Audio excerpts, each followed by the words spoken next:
CGL 2024 के लिए री एप्लीकेशन का जो टाइम था वो 10 और 11 अगस्त को था। आप में से बहुत सारे लोग जिनको मैसेज या ईमेल आया हुआ था, आपने फ़ोटो या सिग्नेचर अपलोड कर दिया है।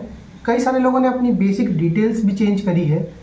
इस री एप्लीकेशन प्रोसेस के अंदर भी बहुत तरह के सवाल, बहुत तरह के डाउट्स आपके माइंड में आए हैं, या हो सकता है कि अभी भी आप परेशान हो इनको लेकर। इस वीडियो के अंदर हम री एप्लीकेशन प्रोसेस के अंदर जो भी डाउट्स, कन्फ्यूज़न आपके माइंड में बना हुआ है, पूरा कुछ कोशिश करेंगे क्लियर करने के लिए। पढ़ने से पहले आपसे रिक्वेस्ट होगा कि चैनल को सब्सक्राइब जरूर कर लीजिएगा। ये पूरी डिटेल मैंने ट्विटर पे भी पोस्ट कर दिया था। आपने अगर ट्विटर पे अभी तक फॉलो नहीं किया है, रिक्वेस्ट होगी आपसे कि नीचे ट्विटर प्रोफाइल का लिंक दिया है, आप मुझे वहाँ पर जरूर फॉलो कर लीजिए। तो जिन लोगों ने सीजीएल 2024 के लिए अप्लाई करा हुआ था, करेक्शन डेट जो कि 10 अगस्त और 11 अगस्त था, उससे कुछ दिन पहले, कुछ का 2 दिन पहले, कुछ का 3 दिन पहले उनको ईमेल या फिर टेक्स्ट मैसेज के थ्रू ये मालूम चला कि आपका जो एप्लीकेशन फॉर्म है या तो फ़ोटो की वजह से या सिग्नेचर की वजह से रिजेक्ट हो गया है, उसको आप री अप्लाई कर दीजिए। और कैंडिडेट ने उसी के अकॉर्डिंग री अपलोड करा। री अपलोड के बाद जो पहला डाउट क्रिएट हुआ वो यही हुआ कि क्या अगर हम अब अपडेट करके लगा रहे हैं फ़ोटो या सिग्नेचर तो क्या फिर आगे भी हो सकता है ऐसा क्या कि दोबारा से ये रिजेक्ट हो जाए? क्योंकि उनको लग रहा था कि जो पहले वाला फ़ोटो या सिग्नेचर था वो बिल्कुल करेक्ट था, उनको रीज़न समझ में नहीं आ रहा था। इसीलिए वो कैंडिडेट परेशान है कि क्या इस बार भी आगे रिजेक्ट तो नहीं कर देगी एसएससी। तो मैं बता दूं आपको कि अगर आपको मैसेज आया था और आपने री अपलोड कर दिया है, चाहे फ़ोटो की बात करें चाहे सिग्नेचर की बात करें, और जो भी डाउट लग रहा था फ़ोटो की अगर हम बात करें तो ज़्यादातर जो मैसेज मुझे किए गए उसमें फ़ोटो या तो दूर से लिए गए हैं या फिर लाइटिंग का दिक्कत आ रही थी। अगर हम बात कर ले सिग्नेचर को लेके तो पिक्सल का इशू रहा है मैक्सिमम के साथ, और क्या सुधार करना था मैक्सिमम लोगों ने देख लिया था। मैंने वीडियो के थ्रू और पोस्ट भी डाल दिया था कि कैसे आप इसको ठीक कर सकते हैं।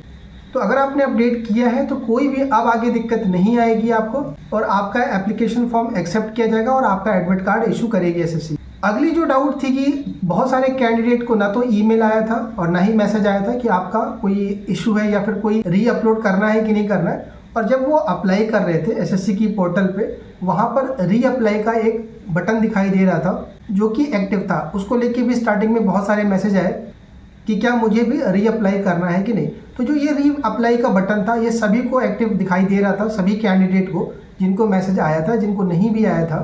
तो उसको लेके आपको अगर परेशान हो तो परेशान होने की ज़रूरत नहीं है आपको।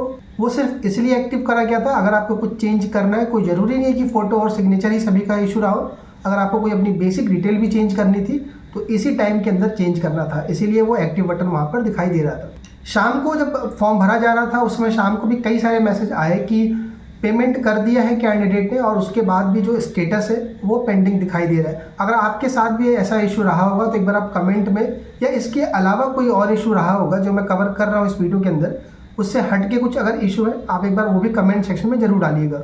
तो पेमेंट स्टेटस पेंडिंग को लेके भी डाउट रहे हैं, बाद में शायद वो क्लियर हो गया कैंडिडेट का, लेकिन कैंडिडेट ये परेशान थे कि अभी पेंडिंग है, जब तक सबमिट नहीं हो जाता तब तक कंप्लीट प्रोसेस नहीं माना जाता है एप्लीकेशन का। अगली डाउट ये है कि सर क्या ऐसा हो सकता है कि मुझे ना तो कोई मैसेज आया और ना ही कोई ईमेल आया, और इसके बाद भी जब एडमिट कार्ड का टाइम आएगा उससे पहले आपके सिटी का और आपकी डेट का आता है स्टेटस कि आपका किस डेट को एग्ज़ाम है और कौन सा शहर आपको अलोकेट करा गया है। तो क्या ऐसा हो सकता है कि उस समय पर रिजेक्ट कर दे?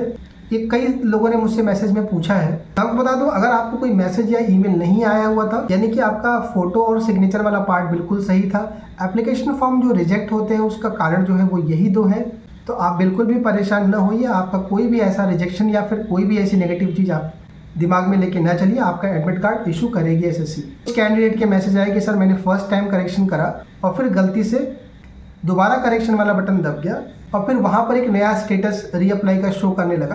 अगर आपसे ऐसा हो गया कि री अप्लाई वाला बटन दोबारा दब गया कई बार अप्लाई करने के बाद, तो उस केस में आपका लॉस ये था कि फिर से आपको 500 रुपये पे करके अपना एप्लीकेशन प्रोसेस कंप्लीट करना था। अगला ये है कि मुझे कैसे मालूम चलेगा कि जो मेरा एप्लीकेशन फॉर्म है वो अब दोबारा से रिजेक्ट तो नहीं हो जाएगा या एक्सेप्ट हुआ है कि नहीं। तो जो लोग नए हो मैं बता दूं फिर से आपको कि अब आपका जो एग्ज़ाम डेट है उससे कुछ दिन पहले, हफ्ते भर पहले या 5 दिन पहले स्टेटस आता है, उसमें एग्ज़ाम का डेट और आपका सिटी लिखा हुआ होता है। अगर किसी का रिजेक्शन होता है तो वहाँ पर लिखा रहेगा, अगर किसी ने डुप्लीकेट फॉर्म अप्लाई कर दिया है तो अगर किसी का रिजेक्शन होगा तो वहाँ पर वो आपको शो कर देगा। लास्ट में एक ये बहुत इंपॉर्टेंट डाउट है कि सर मान लेते हैं कि अगर 1% हो गया, सब कुछ मैंने ठीक लगाया है, या फिर ये ईमेल नहीं आया और उसके बाद भी उन्होंने कर दिया तो क्या होगा। CHSL का मैंने बताया था कि ऐसा जब हुआ था और करेक्शन विंडो दिया था उन्होंने, करेक्शन विंडो अभी ओपन करा गया था आपका। चांस बहुत कम है कि अब आगे आपका ये एप्लीकेशन फॉर्म इसकी वजह से रिजेक्ट हो।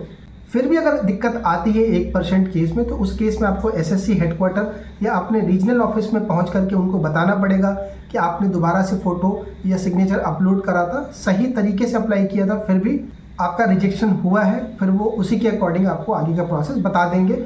अभी आप परेशान न होइए, एग्ज़ाम पर फोकस करिए। 1 महीने से कम का टाइम बचा हुआ है। वैकेंसी बहुत अच्छी है इस बार। कोशिश करिए कि आप एक अच्छी पोस्ट लेकर जाइए।